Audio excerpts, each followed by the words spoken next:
Unprecedented challenges. Americans will most likely add their president to that list. The current debate is about the sanity of Donald Trump. Let's put the facts out on the table first. US President Donald Trump has passed a crucial test with flying colors. It's not a political test, but it does have a bearing on his political career. He called for his own medical checkup, a highly unusual decision that appears to have stemmed from the explosive claims in the recently published tell-all book, Fire and Fury. The White House doctor who examined President Trump has given him a perfect score on cognitive skills, which he says shows that he is perfectly fit to discharge his duties, and he's also confirmed that the US president himself asked to undergo the cognitive test to answer his critics. The president is mentally very sharp, very intact. And do you believe he is fit for duty? Absolutely, he's fit for duty. I think he will remain fit for duty for the remainder of this term and even for the remainder of another term if he's elected. The American Psychiatric Association has said so too. I think that the people shouldn't be making those kinds of assessments about the president unless they've had the opportunity to get to know him and examine him. And in my opinion, that's just tabloid psychiatry, and I just don't. I'm not going to address it or fall into to responding to those kinds of questions or accusations.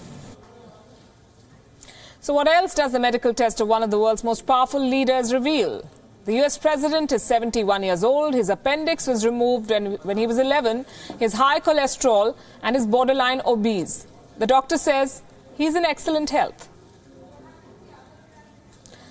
But the reporters who attended the press conference asked some tough questions to this doctor. How can someone who survives on McDonald's and fries be so healthy? A very pertinent question, I would say. Can you believe it? The doctor put it down to the genes of the president. It's called genetics. I don't know. It's some people have just great genes.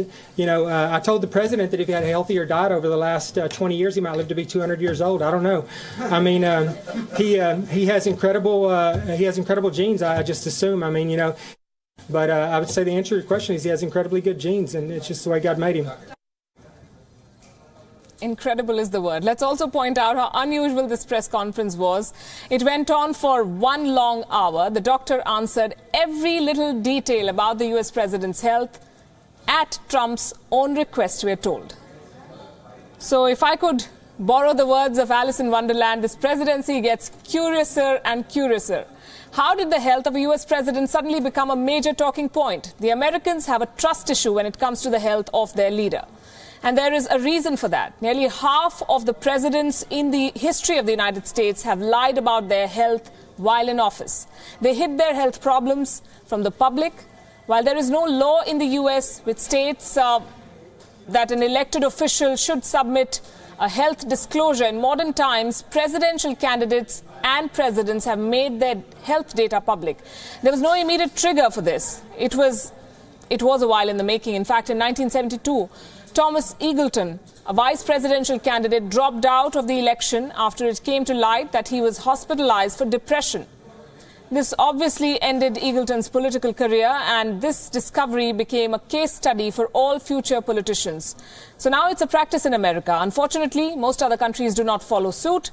So if those of you sitting in India and watching this broadcast want to know about the health of their local leader, what can you do?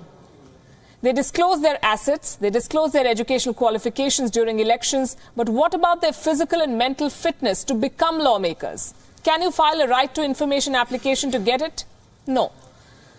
Health records are private and confidential and do not come under the purview of RTI. I'm afraid there is no recourse, in fact. No law as of now that binds a politician running for public office in India to share his or her data. In fact, the health of India's parliamentarians is often kept under wraps and remains a touchy subject for many of them. All that has lent to debate is the age of the leaders assuming high office. The current government has set a limit of 75 years for a cabinet post.